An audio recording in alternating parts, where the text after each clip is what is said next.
Hello viewers and welcome back to my channel. I hope आप सब ठीक होंगे। क्या आप भी अपना चैट जीपीटी से असाइनमेंट कॉपी करते हो? रुको, क्योंकि आज मैं आपको वो 7 गलतियां बताऊंगी जो बीएस इंग्लिश स्टूडेंट्स के ग्रेड्स ख़राब कर रही हैं। मैं खुद इन गलतियों में फंस चुकी हूँ, इसलिए आज आपको बचाना चाहती हूँ। Mistake number 1, copy paste. पहली और सबसे बड़ी गलती, एआई का जवाब सीधा कॉपी पेस्ट करना। व्यूवर्स टीचर पहचान लेती हैं और सच में आप कुछ भी नहीं सीखते हो, इसलिए एआई से समझो फिर अपने अल्फाज में लिखो। दूसरी सबसे बड़ी मिस्टेक, हर बात को सच मानना। ये सबसे बड़ी गलती होती है, क्योंकि जो एआई हमें मटेरियल प्रोवाइड करता है हम उसी पर ही इन्हसार करते हैं। हमें लगता है कि वो एआई है, वो कभी भी झूठ नहीं लिख सकता। व्यूअर्स, एआई ने मुझे एक बार एक पोइट की गलत डेट बता दी, मैंने वही लिख दी एग्ज़ाम में, और फिर क्या होना था।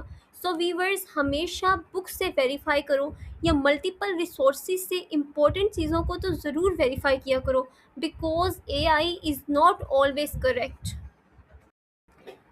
मिस्टेक नंबर 3, गलत सवाल पूछना। सिर्फ इतना पूछना, एक्सप्लेन हैमलेट। व्यूवर्स, इससे बेहतर पूछो, हैमलेट को बीएस इंग्लिश स्टूडेंट के लिए सिंपल लैंग्वेज में एक्सप्लेन करो, थीम, सिंबल्स और एग्ज़ाम क्वेश्चंस के साथ। बेहतर सवाल, बेहतर जवाब, और ये बहुत सिंपल होगा। जितने बेहतर तरीके से आप एआई को कमांड देंगे, प्रॉम्प्ट देंगे, उतना ही अच्छा रिस्पॉन्स आप उससे वापस गेन करेंगे। Mistake number 4, skipping the original text. ये सुनने में तो छोटी सी गलती लगती है, क्योंकि आजकल किसी के पास भी इतना टाइम नहीं होता कि वो बुक्स को बाय करे, एक्सपेंसिव बुक्स को बाय करे और फिर बैठकर word by word original text को पढ़े। और वैसे भी वो ग्रीक या ओल्ड इंग्लिश में लिखे होते हैं, जिसको पढ़ना थोड़ा सा मुश्किल होता है मॉडर्न रीडर्स के लिए। लेकिन व्यूवर्स, एआई समरी है, ओरिजिनल टेक्स्ट की जगह नहीं ले सकती। आप मुश्किल पार्ट्स को समझने के लिए एआई का यूज़ कर सकते हो, लेकिन व्यूवर्स, आप कभी भी पूरे नॉवल या पोइम या प्ले को रिप्लेस नहीं कर सकते एआई की समरी के साथ। मिस्टेक नंबर 5, हर चीज़ एआई से पूछना, हर चीज़ एआई पर छोड़ देना। किसी भी प्रॉब्लम का परमानेंट सल्यूशन हमें प्रोवाइड नहीं कर सकता। एआई ब्रेनस्टॉर्मिंग करने में हेल्प करता ज़रूर है, लेकिन सोचने में नहीं। आपका दिमाग भी आपका ही है, आप इसको यूज़ करें।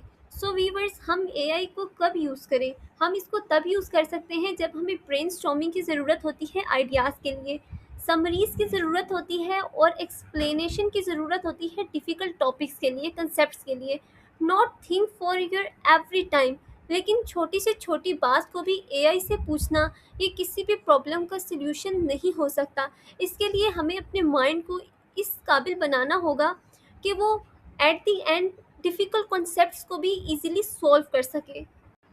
क्योंकि वीवर्स, एआई भी पैकेजेस से या वाईफाई से या इंटरनेट से कनेक्टेड होता है।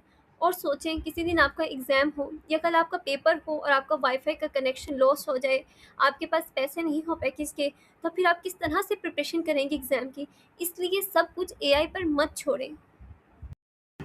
मिस्टेक नंबर 6, क्रिटिकल थिंकिंग भूल जाना, एआई से सीधा ऐसे लिखवाना।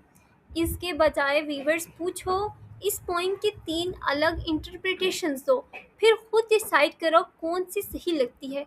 यही रियल इंग्लिश लिटरेचर भी है।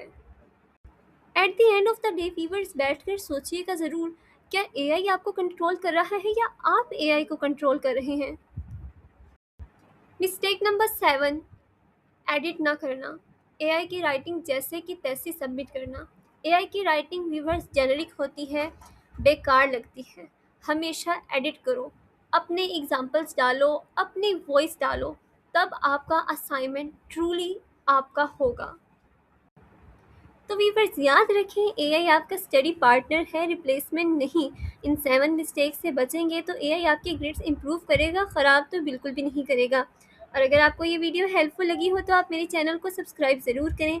और अगर आप चाहें तो आप कमेंट्स में मुझे बता सकते हैं कि आप पास में कौन सी ऐसी गलती कर रहे थे एआई को लेकर जिसने आपके ग्रेड्स बहुत ही ख़राब कर दिए हैं। आई होप मैं आपको उसका सोल्यूशन प्रोवाइड कर सकूँ। Thanks for watching.